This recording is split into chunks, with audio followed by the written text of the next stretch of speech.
Welcome to CEO Insights Asia Executive Series, Principles of Scaling. Welcome to CEO Insights Asia Executive Series, Principles of Scaling.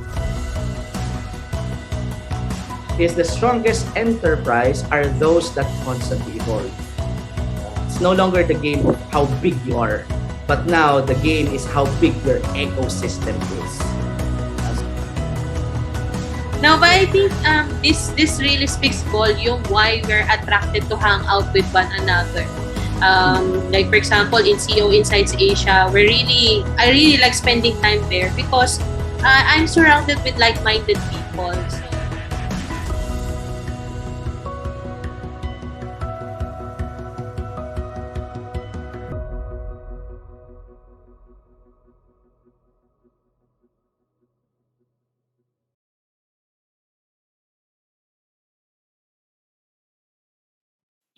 Good morning, everyone. Welcome to CEO Insights Asia Executive Series, Principles of Scaling. I am Chris, founder and CEO of Morningstar Network Corporation.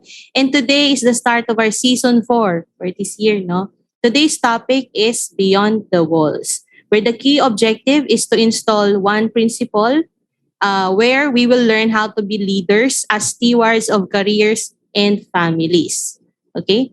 Just a quick reminder why we do this every Friday at 10 a.m. is we want to install DNA principles that scale organizations. So to all participants here in Zoom, 7,000 participants here in Zoom, and those of you who are watching in Facebook, I encourage you to join us here so that you can also interact and network with our fellow CEOs. What we want to accomplish is for you to gain one insight that you can immediately apply and execute in your organization, in your day-to-day operations. So yeah, that's the reason why we do this every Friday at 10 a.m.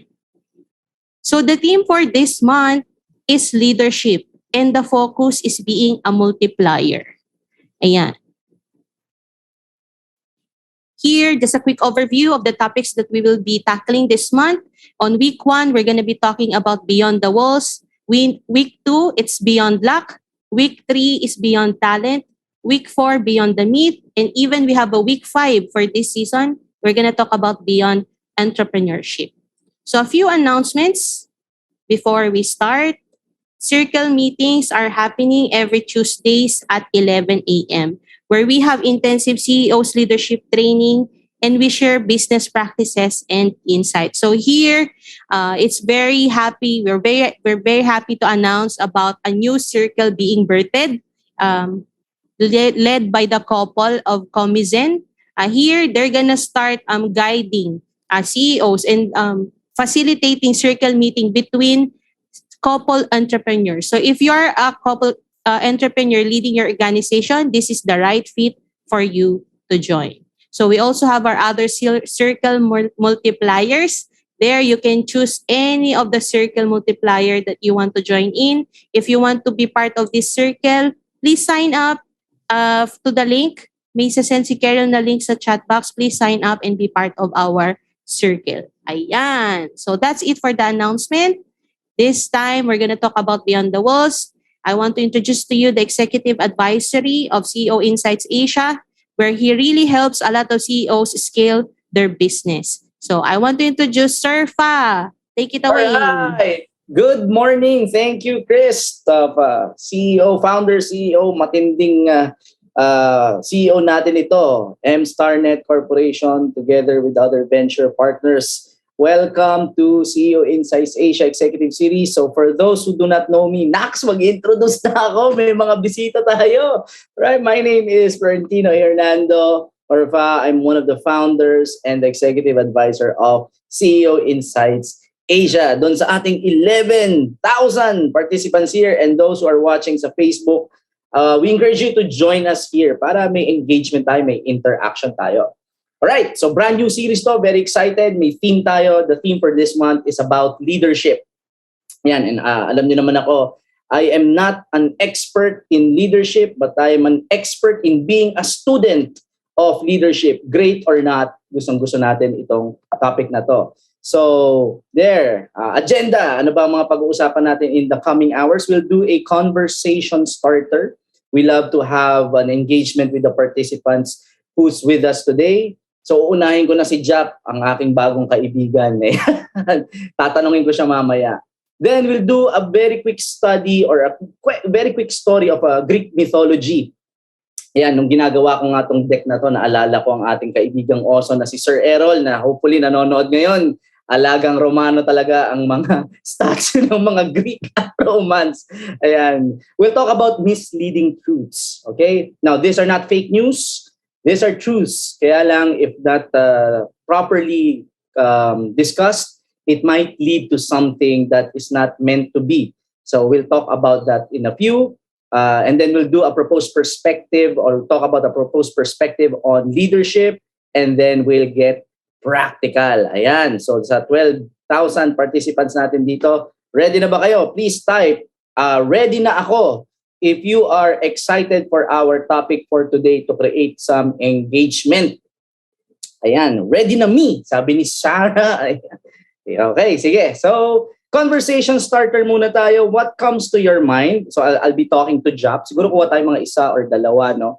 Si Jap and then si Jobs na lang, na-miss ko to kasi may pagka-architect din pala to. Si Jobs, kala ko model lang at saka CEO, architect din pala. Magkikita kami nung Wednesday, biglang nag-drawing Sige, Jap, ikaw muna, sir. What comes to your mind when you hear the phrase, lead beyond the walls? Ayan. Hello po. Sige po. What comes to my mind when I hear the phrase lead beyond the walls? Ano po? Since start up pa lang po kasi ako, ang dating po sa akin yan,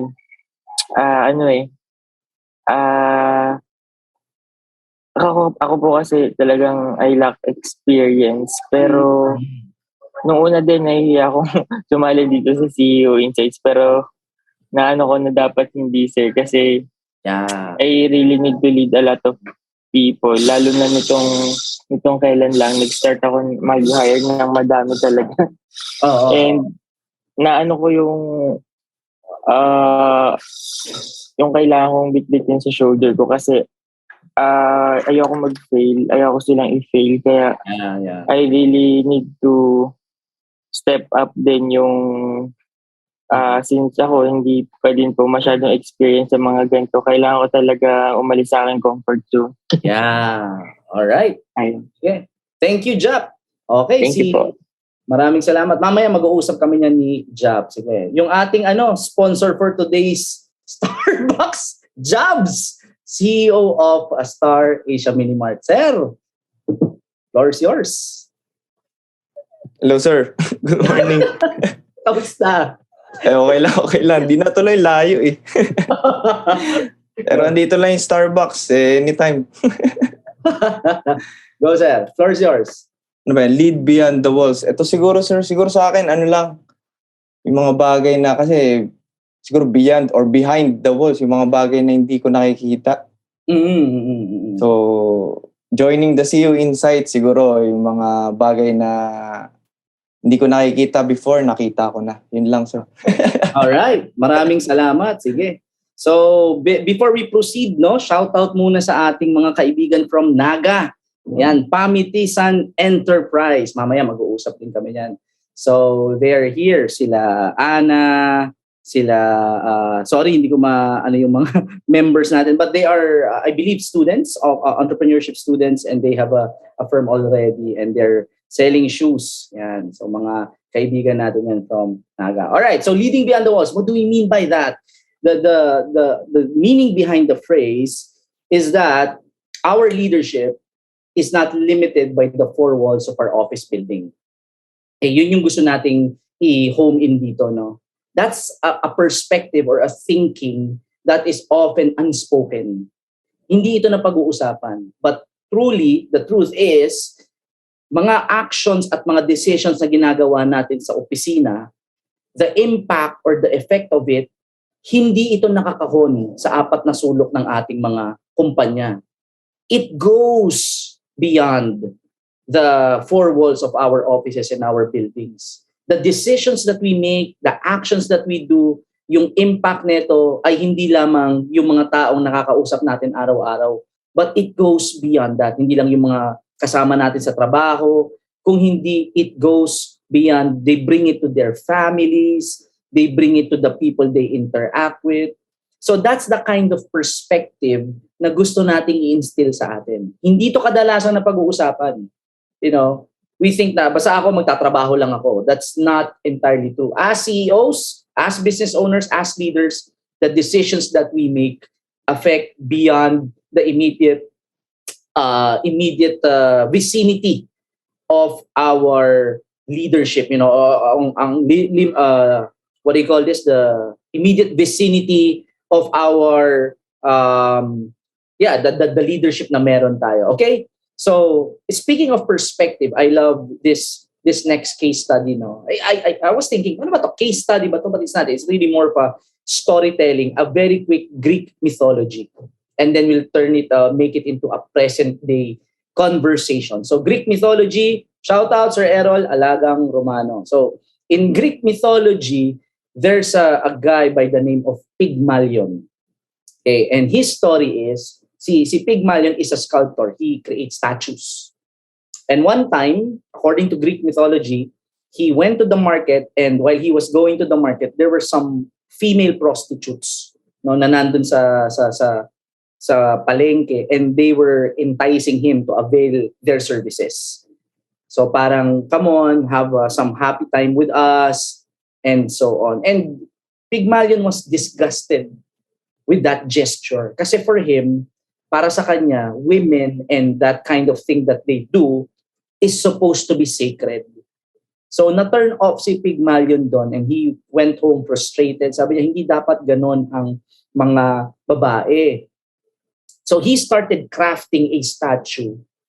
And he was crafting what he called the perfect woman. And while he was crafting that, he fell in love. It was so perfect. He fell in love with the statue.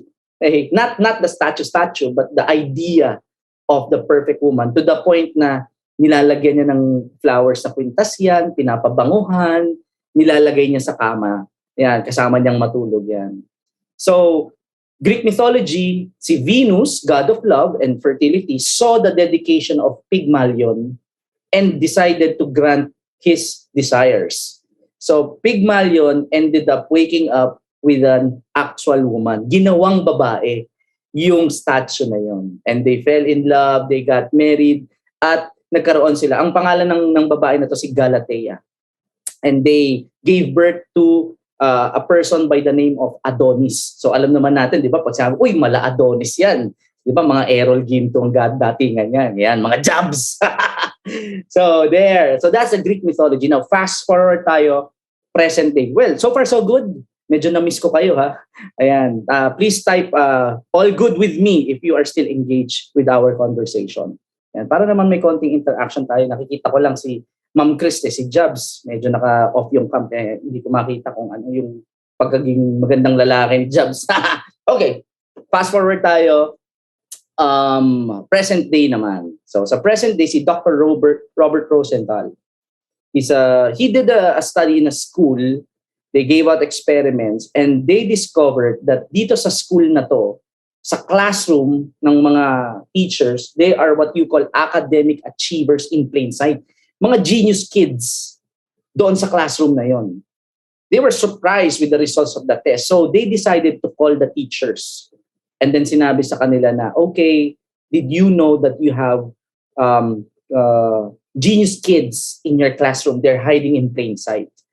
Now, here's the thing. We don't want to disrupt what you're doing because obviously it's working. We don't want to disrupt their development. So you're not supposed to tell them that they are geniuses, okay? In fact, you're not supposed to give them any special treatment at all. Yun yung sinasabi ni Dr. Robert Rosenthal sa mga teachers, no? You're not supposed to give them special treatment. You're not supposed to inform them they're wizards or they're whiz kids. You're not supposed to change the way you teach. Just do what you're doing like it's an ordinary day. In fact, we want to make sure that you're not going to do anything. We will be sending someone inside the classroom to observe you. You are being observed just to make sure na talagang wala kang ginagawang any special treatment. So that's what happened, no?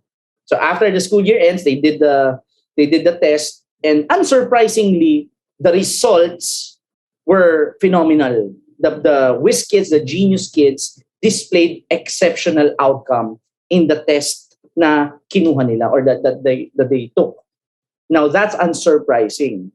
The surprising thing, however, is that Dr. Robert Rosendahl played an April's Fool's joke sa mga teachers na to. So, happy April Fools, no, sa ating lahat. Yan. So, it's a prank. Meaning, yung mga batang yun, they were not genius at all. They were picked in random.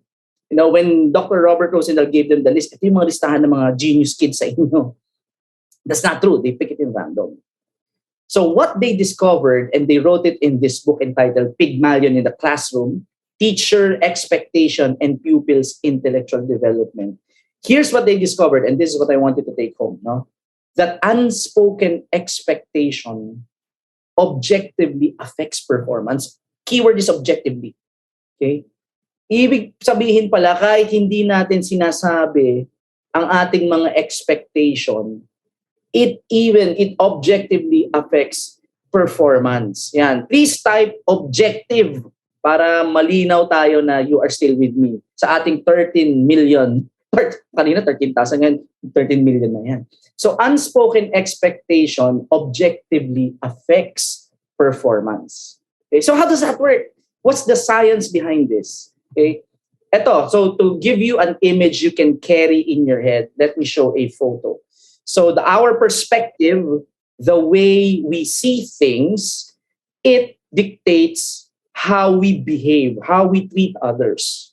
Okay? The perspective that we have, it dictates how we treat others. And how we treat others, it impacts others' perspective patungkol sa atin. And their perspective towards us dictate the way they act towards us.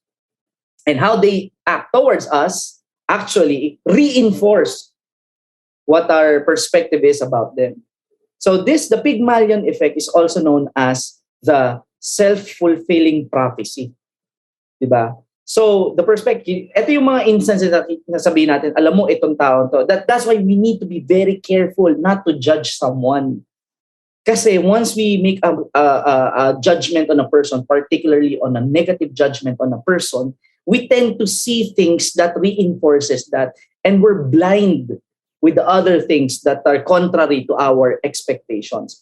Does that make sense? Diba? Kaya pala pagka meron tayong sort of unspoken, and even unspoken, remember, unspoken unspoken expectations to. Okay? Nasasabi na, kita mo na. Kasi nakita natin na may ganito siya, may ginawa siyang ganito, it reinforces. Yung pala may effect yun sa atin. So, the point is, perspective matters. Perspective matters in leadership. Okay? Why? Because the way we see things determine the way we behave towards them. And the way we behave towards them dictate the outcome. Kung ano yung pananaw natin sa isang bagay, ganun natin sila kung paano ito tratuhin. At kung paano natin tratuhin ang isang bagay, ang magdidikta kung ano magiging resulta. Now, perspective is very important because we want to change the mindset of the leader. Because if we change the mindset of the leader, the perspective of the leader change the mindset, it changes the result. Change the mindset, change the action. Change the action, change the result. That's why it's very important that we talk to CEOs. It's important that we talk to CEOs. It's important that you work with fellow CEOs and we get to an infusion of ideas every 7 days on the right perspective about how to lead organizations. So if we want to create change, want to experience a better result, all we need to do to start off is to have a change in mindset. Change the mindset of the leader. They change the way they lead. The way they change they lead transforms the organization. Transformation of the organization changes the outcome. Now, here's the key, no? How do you change a mindset? Well, the mind is what it's fed. Diba? It's within our grasp kung anong ipapasok natin dito. If Netflix ang Di ba? Huwag tayo magugulat kung puro Netflix lang ang masasabi natin. No? Di ba? If what else? Facebook, fake news, the mind is what you feed it. Garbage in, garbage out. And the beauty of it, hindi naman tayo victim ng puro K-drama yan, di ba? Hindi na nga ako updated eh. Di ba? Ang huli kong napanood ata, ano ba yun? Yung World of the Married. Nice. Let's go. Anyway, so yun eh, it's really, na Oscar, nasampal ba? Ay, na Chris Rock. Yeah, so the mind is what is fed. Whatever, it's within our grasp, what we feed our mind. Diba? So, with that, let's pivot a bit. In December last year, we talked about this, the change in perspective. We can view business as simply a money-making machine only. And yan ang prevailing perspective, yan ang prevalent na mindset na pag nagtayo ka ng business, pera-pera lang yan. Diba? Kaya ako for the longest time, I stayed away from business. Kasi para sa akin, and you see naman, di ba? The effect of the business landscape right now to other people, greed and so on. And bakit? Kasi nare-reinforce yan. There's a movie that was shown, Wall Street, Money Never Sleeps rather. Si Shia LaBeouf, part 2 na to. Si Michael Douglas Shia LaBeouf, back in early 2000 ito. And there was a scene there. Si Josh Brolin was asked, sabi niya, what's your number?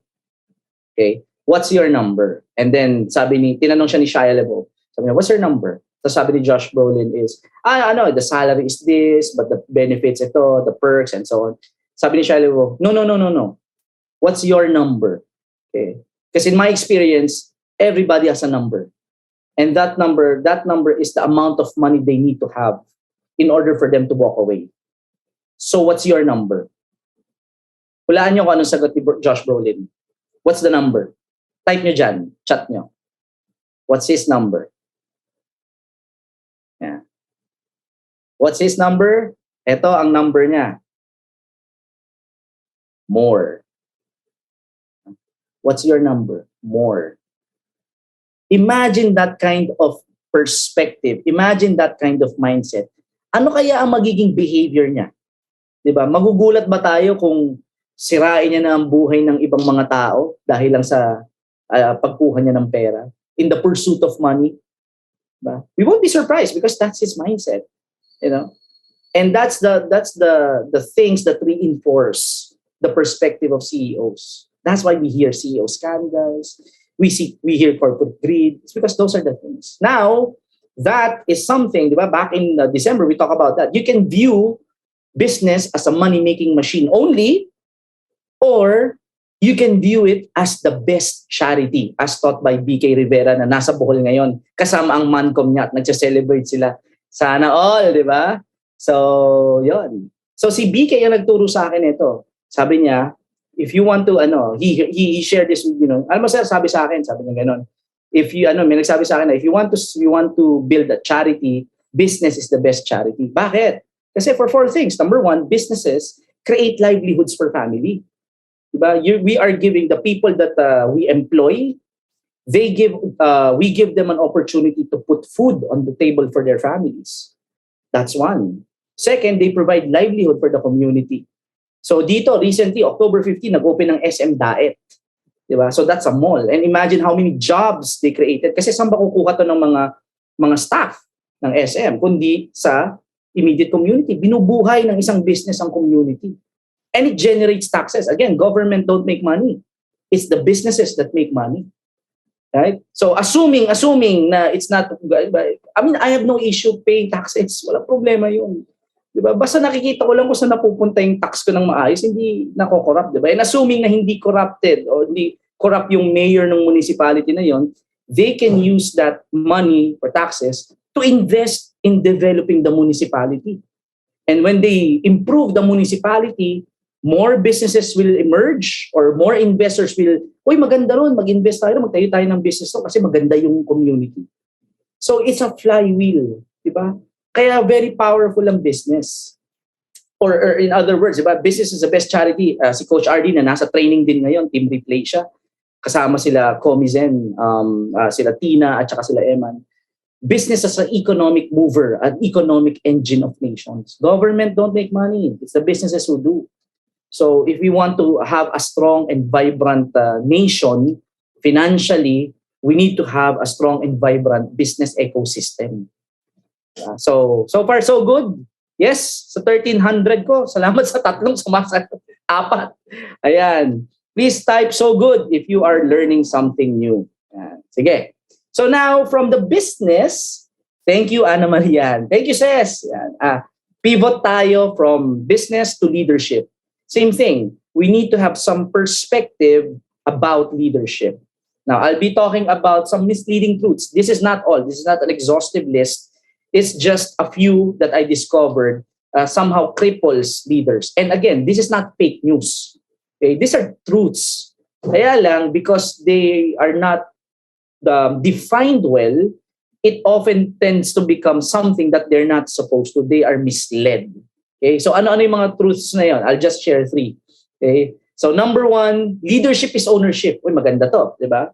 Kasi in contrary, pagka yung mga blame game, Diyos ko, huwag mo umpisahan. Live blood ako. Diba? Parang pumalpak yung isang departamento, diba? Ang sinisisi yung staff niya. But you're the leader eh. It's your show. It's yours. You own it. So business leaders, CEOs, it's always our fault. Kailangan na natin tanggapin yun. The earlier na tanggapin na, it's always our fault. We hired the person. Okay, sabihin natin, but diba, hindi natin sisisihin yung staff natin, we own the result for good or for ill. Pagka may problema, tayo nga harap, it's our fault. Okay, hindi natin pwede sabihin, yung staff ko eh. Kasi sasabihin ko sa'yo, ikaw nag-hire niyan eh. Ba't nandiyan pa yan? Diba? So it's always our fault. So leadership is ownership, it's good. Maganda yan. We take ownership of the result. But the misleading part is this. Now, since I own the company, I own the people. That is not true. Okay? Kasi ako nagpapasweldo eh. Diba? Akin tong kumpanya na to. Ako nagbabayad sa inyo. So, sort of, somehow, akin kayo. Which is not entirely true. Yes, we don't own the people. Okay? So, leadership, this is the refined truth. Leadership is partnership. Okay? Sure, we pay the people we employ. Okay? But, that is something that we ask of them that they do, that they agreed to. Does that make sense? So for example, let me share this first. Leadership is working with people who share the same passion for an outcome. Meaning na, for example, ito, kahapon, di ba, bumili ko sa Burger King. Ang galing-galing. Sa mga nagsusubaybay ng mga nangyayari sa buhay ko, alam niyo naman. Di ba? Nasa gitna tayo ng SLEX, tapos biglang tumawag. Kinakabahan ako pag tumatawag yung asawa ko. Kasi never naman tumatawag yan pag alam niya nasa biyahe ko. Diba? So, habang bumabiyahe ako sa SLEX, tumawag. So, sinagot ko. Sabi, nagpapanik na ako, mami. What's up? Pauwi na ako. Dadaan ka bang BK? Burger King. Kasi gusto ko ng fries. Diba? Never underestimate the persuasive power of a pregnant woman. So, pag butsaw na pa, wala na ako dadaan dito. Sa SLEX na ako. Pag uwi ko, may PK ako. Anyway, the point is, when I bought Whopper Jr., I did not get anything from BK. Burger King, just making sure that, diba? BK, baka naman, diba? Alright, so Burger King, I bought Whopper Jr., fries, and drinks. So pagka kulang yon, pwede ka magreklamo kasi I paid for that meal. Diba? Pag walang fries, pwede ka magreklamo kasi I paid for it. And vice versa. Pagka kulang yung bayad ko, pwede magreklamo si Burger King. Diba? Kasi kulang yung bayad ko. It goes the same in work. So sa business natin, pagka we're paying someone, there is a certain expectation. Now, pag hindi na-deliver yung certain expectation, pwede tayong magreklamo. Pero importante, malinaw yung expectation. Diba? So, ganun. And vice versa. Pag tayo naman, hindi rin naman natin ginawa o kulang yung pasweldo natin, pwede rin silang magreklamo. It's a partnership. Okay? We don't own anything. Okay? Clear? Yes? Okay. True, biglang U-turn, sir. Kabila kasing side yun eh. Sabay drive-thru. Yan, biglang kaliwa. Okay, so leadership, the second misleading truth is leadership is relationship. Okay, so in contrast kasi, ayaw natin ng pagiging diktador. Hate natin yan. Diba? Yung didiktahan ka kung anong gagawin mo, diba? Sa lahat ng sasabihin mo, Kailangan control. We don't want that. We are treated as property. We don't want that kind of leadership, yung toxic leadership. Okay, so in contrast to that, we have leaders who care and value for. Hindi ako diktador. I don't see my people as the people I work with as property. I care about them. I value them, which is tama yon. That's good. The tendency here, however, is sometimes sa sobrang pag-care at pag-value na natin sa mga tao, to the point na hindi na tayo nagtatanggal dahil sa underperformance. Yes? Diba? Oy, may tumatawa, may nakaka-relate, diba? Diba? Nag-hope tayo, hindi, baka baka gumaling. Hindi, hope is not a strategy. Diba? Unless they're doing something to improve. Pero kung lagi na lang hindi nagpe-perform, it's not caring when we don't let them go. No, we're being abused na. No? Mabait naman si boss eh. 'Di ba? Okay na kahit hindi ako maka-deliver. No, we're being unfair kasi leadership is membership. What do we mean by that? Leadership is shared relationship with people in pursuit of the same outcome or vision. Meaning na if we don't do that, if we treat someone with care to the point na na-abuse na tayo, it is unfair for the other members who are performing, who are doing their job, who have to, they are the ones who take care of the problems caused by this person because of their underperformance. So hindi pagiging fair yon, di ba? If we truly care about that person, di ba, we'll provide him everything that he needs, sure, or he or she needs. If hindi talaga, then we will be unfair for the others. Nakakasama ng loob yun tayo. Like for example ako, and I'm a victim of that. I've been working hard, someone's not delivering. Tapos parang ako, I have to cover for that person. Tapos hindi naman nagbabago yung sweldo namin. Parehas pa kami sumusunod. Parang ba't ganun? Diba? Same kami ng sweldo, pero doble trabaho ko kasi hindi niya ginagawa yung trabaho niya. Yes? Relate? Yes! Grabe naman si Ses. All caps. Diba? Yes. So yeah, so that's the second refined truth. No? Leadership is membership. And the third, misleading truth. Again, these are not fake news. We're just saying na we have to be able to sort of refine it in such a manner na maka-qualify natin yung phrase. Yes? So the third one is leadership is entrepreneurship. What do you mean? Since I'm the leader, I provide the vision and directly make it happen. Kaya nga Chief Executive Officer, execution part. The execution part. Okay, so that's the truth. No, our job is to think of the idea and make sure directly make it happen. Again, that's not entirely true kasi once you become a leader, it's no longer about doing the job or coming up with the idea. In fact, the refined truth is leadership is curatorship. Parang sa museum, you're curating the artwork. You don't produce the artwork. You're creating the art. You're producing. You're curating. You're facilitating and making sure that the artworks are okay. Kasi here's the truth. The next big idea usually comes from someone else's head. With the information that we have right now, we no longer have the monopoly of ideas.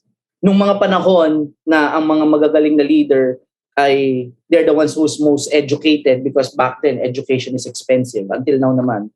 But unlike before, walang Google, with the information, the ubiquity of information and accessibility, we no longer have the monopoly of ideas. So ang trabaho na natin as leaders, not to provide the idea. Okay yun, may idea tayo.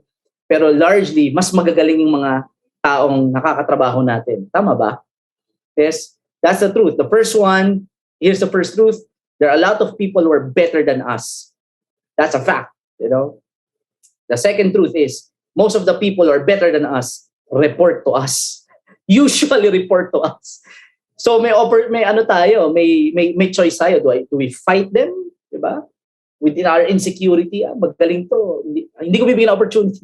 Or we fund them. May idea ka, gawin natin yan. Sige. Anything that will benefit the cause. So the next big idea might come from someone else's head. Our job is to find them. It's no longer about producing the idea, but it's about proactively. Keyword is proactively, intentionally. Proactive, hindi reactive. Kung kailan may nangyari, tsaka magre-react. Proactive is we're intentionally great by design, di ba? Proactively building an engaging platform with inspiring environment for great ideas to emerge. That's the leader's job. We're not the idea person, you know. We are the idea. We were not the source of idea. We take care of the factory, the idea factory. We're not supposed to be the idea factory. Tayong create ng idea. We are supposed to build the idea factory so that ideas will constantly emerge. Yes, Chris Rock ba? Chris Rock? Sampal? Miss Mel, we miss you. Okay, so recap lang tayo. Leadership is ownership and partnership, just to counterbalance that phrase. No? Next, leadership is relationship and membership. And last but not the least, leadership is entrepreneurship and curatorship. Right? So going back, no, the mindset of the leader, we have to refine that because our impact is no longer limited within the four walls of our businesses. Kaya natin pinag-uusapan to. We want to have a change in perspective, change a mindset. You change a mindset, you change the result. And it's much more critical now more than ever because our impact as CEOs, as business leaders, is not limited in the four corners of our office building. We lead beyond the walls. That's why we have to make sure we're leading well. Yes, high blood na naman ako, sorry na. Ano itong ginagawa na ito? Sir, Jobs, itong kape mo, napapa-high blood ako. Okay, so, some proposed perspective, tatlo lang ito, and then we'll get practical.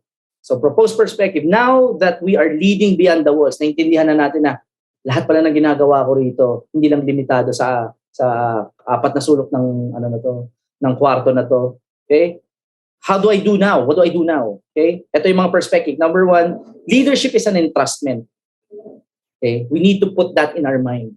Okay? What does that mean? It means people entrusted us with their future. They see it as an investment. They chose to be with us. They are entrusting when we have people who are applying to our company, merong mga staff sa atin, they are basically saying, I am entrusting my future sa iyo. I can go for someone else.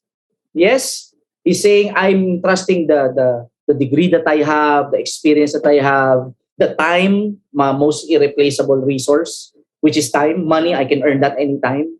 But my time, no amount of money can ever buy a single second of time. I'm giving it to you and entrusting it to you. I'm investing my time sa'yo. So that's the way we need to view them. When we look at our team, we see them trusting us. And so we have to honor that. The 13,000 people here, you are entrusting your time with me. You can go somewhere else. But you chose to be here. That's why I'm honoring it. I'm giving my best work with you, my best thinking. And to give you a background, I came from Manila yesterday. Nakauwi ako ng around mga 7. My story. I came from my brother's wake and we buried him last Tuesday. And then galing ako doon. But I have a Friday. I have a commitment to the 13 people and the people who watch here.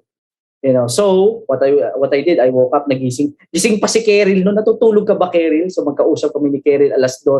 I was preparing for this deck.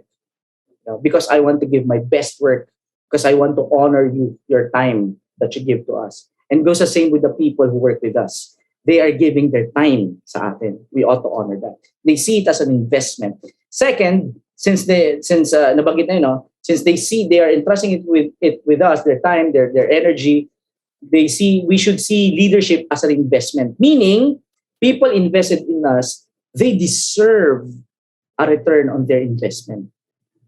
Wala naman nag-invest na para malugi, di ba? So when we say na they deserve a return on investment, beyond salary, di ba? That's transaction. That's not who we are. Our job is to build institutions for legacy beyond simply making money. We're gonna make money, lots of it. But that's not the point. Okay? That's a one way so that we can fuel the mission. So people invested in us, they deserve a return on their investment. They want to grow. And that is the third principle. Leadership as empowerment. They have given us the power to help them shape their future. So we ought to honor that and help them grow. And the best way for them to grow is by giving them opportunity. Give them opportunity to perform. And when they fail, because they will fail, di wala namang perfect we provide them coaching. Okay? So we see our staff not as staff. That's why I don't use that word. We call them our associates. Sa Sellers Hub, it's teammates. Sa MStarNet, it's called venture partners. Diba? So we see them. We never say tao ko, kasi hindi man natin tao yun. Diba? They are our associates. They are our colleagues, and we want to help them grow. Kasi beyond just the salary, and this is why we have one of the proudest engagement na ginawa natin with Sellers Hub is meron silang, alam nyo naman yun, #lahat paangat. Andito si Ses, ayan, na hindi lang in many companies, ang trabaho ng mga empleyado ay para maging mayaman yung may-ari ng kumpanya. Not at Sellers Hub, not at the people I work with. The people I work with, we grow together. Pag umangat ang Sellers Hub, kasama tayo nga angat. We grow with the company. Si RD, ganun din, we're designing the compensation system in such a manner that everybody benefits. At yan ang gusto natin. We're building si BK bumibili ng libro at binibigay niya sa mga manager niya at pinag-aano niya. They're doing management classes. Pare ako, e-book nga lang ako but imagine magkano bang good to great? Nasa 1,700, around that a month. Diba? And then you have like how many? 10 staff? So 700, that's around what? 7,000? 7,000 pesos? And they see it as investment. And that's just one book. Diba? So you buy that. They are investing with the people because they want them to grow. All right. So far, so good. Oh, yeah, I still have time. Very quickly, let's transition to the practical. Yeah, let's get practical. Okay. So how do we lead? How do we lead beyond the walls? And how do we lead well beyond the walls? Number one, lead with clarity. Okay? Be specific with the outcome that we expect from our people that we work with. Okay? I was sharing this nung nag-mastermind kami nila, Coach RD, nila Eman nung Wednesday, and I was sharing this kay Chris kanina. Sabi nga namin, frustration and disappointment is not about what you find. Frustration and disappointment happens with what you expect to find. It's not about what you find. It's your expectation. Diba? Doon nagkakaproblema. That's why the first order of business when engaging with someone is not managing expectations. It's aligning on expectations, agreeing on expectations, and being accountable of the expectations. Or in other words natin, the AAA. Okay? So align tayo kung ano yung expectation natin sa isa't isa. Agree tayo. Mahirap na nag-align nga tapos hindi naman nag-agree. Patay tayo doon, di ba? So without alignment, execution won't happen. Without agreement, alignment doesn't matter. Without accountability, meaning bilangan, na pag sinabi mo yan, expect ko na gagawin mo yan at hahanapin ko yun sa'yo. Okay? Without accountability, nothing else matters. So when we're leading, lead with clarity, with a specific numeric outcome. Yes? Okay, so dito papasok ang VNT format. So para hindi sa mga hindi nakakaalam ng VNT, usapin nyo ako. I'll teach that to you. Okay, next, lead with consistency. Tatlong C ito. Clarity, consistency. Okay, so in leading people, trust is the foundation. You cannot give your best to a leader you don't trust. Yes? Diba? So in leading people, trust is the foundation. And the best way to trust your leader, to earn the trust of the people, is be consistent. Kasi mahirap. Yan. And being consistent is, the best way to be consistent is be who you are. Maging consistent sa values. Right? And ito maganda to, election season. So, I'll touch on that, di ba? Your politicians, you have a politician when they're campaigning. Okay? You have a leader when they show up and it's not campaign season. Politicians show up when it's campaign season. Leaders show up even if it's not campaign season.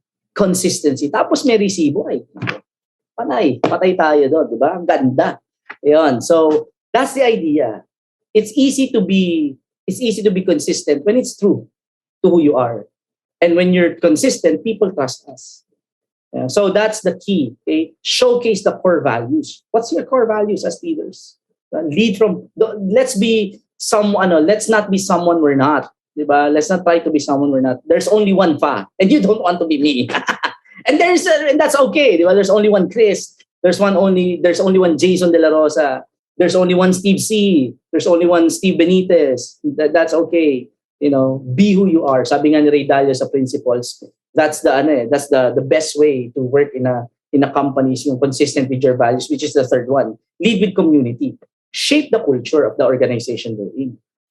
Kung ano yung values mo, yun ang maganda rin eh. When you have clear values, you tend to attract the people with the same values. And you repel the people who don't share your values. Okay? And that's okay. That's okay. You don't want to work with them anyway. Diba? So your job as leaders is to shape the culture of the organization. To make sure that the values that you have is reflected in the enterprise. So, ito nga, the healthiest organizations are the manifestation of the core values of the people inside it. Sarap magtrabaho sa ganun na you can be who you are. You don't have to be someone you're not inside an organization. Healthy, authentic ang relationship nyo. Bakit? Kasi totoo kayo sa isa't isa. Bakit kayo totoo sa isa't isa? Kasi yun yung kultura eh. You share the culture. That's why Ray Dalio said in his book, Principles, that's the best way you have to work in a company to that shares your values, because that's the best way to keep your sanity and your performance high. Diba? Kasi mapapraning ka nga naman kapag hindi swak yung values nyo sa company na pinagtatrabahuhan natin. Okay? Now, you want to be healthy inside an organization, and health is very critical because a team cannot operate fully, let alone win, unless it is healthy. Diba? Basketball, kahit pa gaano kagagaling yan, kung puro injured lahat, they can't win. Goes the same with an organization. Yes? Yes, Ses? Okay ba? Adya ka pa ba, Ses? Sorry, nakikita ko lang yung konting mukha lang rito. Yan. Yes, sir. Thank you, ma'am. All right. So in closing, and then I'll open the floor for conversation. Yan. So being a multiplier is about expanding life-changing impact in an ever-increasing manner. Yan ang natin. Yan ang isang value natin dito sa CEO Insights Asia. We want to expand life-changing impact in an ever-increasing measure. Okay, so last Wednesday, nagkaroon kami ng multiplier mastermind with Coach RD. Yan, nandun sila, Comizen, si Jap was there. I met Jap for the first time. And we had a blast. No? Nag-start kami alas 2. Diba? Alas 12 na, ayaw pa mag-uwian. Tapos naligaw pa ako pa uwi kasi nasaraduhan ako sa village nila eh. So in-invite natin doon si Chris, kaya alam, may birthday si Chris. Tapos si Mel, nasa bundok pa. Tapos si Jobs, may course ng architecture. Umuo, tapos biglang drawing. Ayan. So, ayan. Tapos yung Wednesday, supposedly, gagawin natin to kila BK Batam. Nasa Bohol. Medyo nagbabakasyon tong mga to. Sana all talaga. Anyway, so we were doing a mastermind and I was sharing the insight. And we asked them, so Comizen, magandang Comizen, their heart is for the people. Sabi nga nila na they have 50 employees. So this is us, yan. So 50 employees, Jap has 7 and counting, and then si RD has 20. So that's around almost 70, 80 people, no? Under in this group. So nung pinakita ko to, nag-message sa akin yung image consultant ko, ayan. She knows who she is. Sabi niya, ganda na sana, kaya alam, may plastic eh. Tsaka may water bottle. Sabi ko, sa akin niya, kasi na-high blood ako sa mga usapan namin eh. Kaya, sabi niya. Anyway, she knows who she is. Yan. Shout out sa iyo, ma'am. Ayan. So we did this. And, yan, high blood eh. Halata naman galit na naman ako. Lagi akong galit. So, we were there and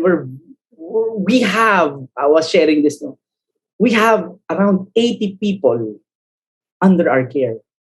In this room, the decisions made in this room affects 80 lives, not to mention their family. So that's more, So we really have to take care. We have to get this one right. Diba? Nabigyan tayo ng pagkakataon to lead people. We are given this responsibility. And we owe it to them to constantly get better and get it right. You know, and now while I was going home, I remember, sabi ko, my role is influencing the influencers. You know, kasi these people, what this for? Si Coach Hardy is a CEO, Comizen, si Eman at si Tina, they have 50, and then si Jap. So I get to influence them. So indirectly, and then we have Chris who has how many and so on, and these people. I get to influence the lives of these people. And I have to get it right. Kasi one dangerous, wrong assumption that I shared with you will affect many lives. So I take my job seriously. Kaya intense ako. Tapos ano pala tong frap na to. Kita ba? Hindi kita. Ay, hindi kita. Ayan. Nakaka-palpitate pala to. But you get what I'm saying. So it goes the same with you. Your job, you're impacting a lot of lives. So you have to get it right. And when we were sharing the CEO circles, sabi ko nga, this is the vision that we affect 50 CEOs by April 30. Okay. A CEO circle is a circle around 3 to 4 or 5 CEOs who meet once a week, every Tuesday at 11 a.m. We meet to swap ideas, to get better together. Okay, this is designed to be an intensive CEO leadership education. Kasi LeBron, the best basketball player in right now, he has a coach. And that's basketball. Diba? CEOs have coaches. The best CEOs have coaches. What makes us think na we can't do one? Well, we can go on without one. So we have to have someone who is helping us grow. That's where the circle comes in. And our job and our vision by April 30 is we grow 50 CEOs in circles by April 30. I-share ngayon ni Karen yung sign-up form. Sign up, be part of that circle. Yan. Grabe fierce look. But my point is, how many tayo? We were 17 last week. So it's easy. In fact, if that's 17 CEOs, we'll just invite one. Just one. But on Tuesday, will be 34 already. That's 34 businesses. 34 businesses being impacted. 34 businesses getting an infusion of intensive CEO leadership education. They get better. 34 businesses get better. Diba? And not only do we affect the businesses, but the people that is touched by that business. And then that 34, for example, in the following week, invites one. We have here mga newcomers natin, sila Ana, ayan, yung iba hindi ko na makita. But you get what I'm saying? CEO, marami tayong network. Ba? So, hindi lang isang kakilala natin siya. Jap is here. This is his first time.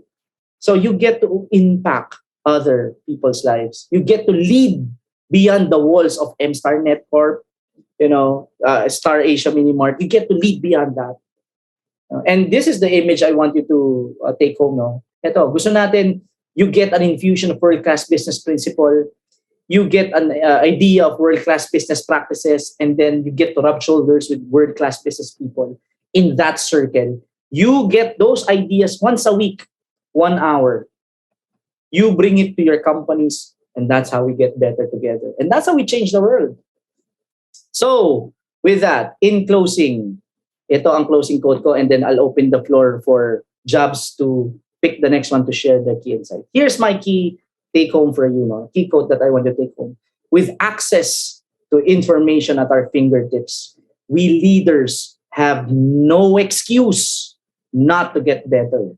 Wala na tayong excuse. Kahit saan ka lumingon ngayon, may webcast, may webinar that were far better than me, for sure. You can go there. Wala tayong right not to get better. We owe it to our people to get better. Yes? Yes. Okay. Thank you so much. And as I end, I will close this. We still have time. I think we can get 2 more people to share their insights. So what key insight made you think deeply? And what key action are you going to do this week after listening to this talk?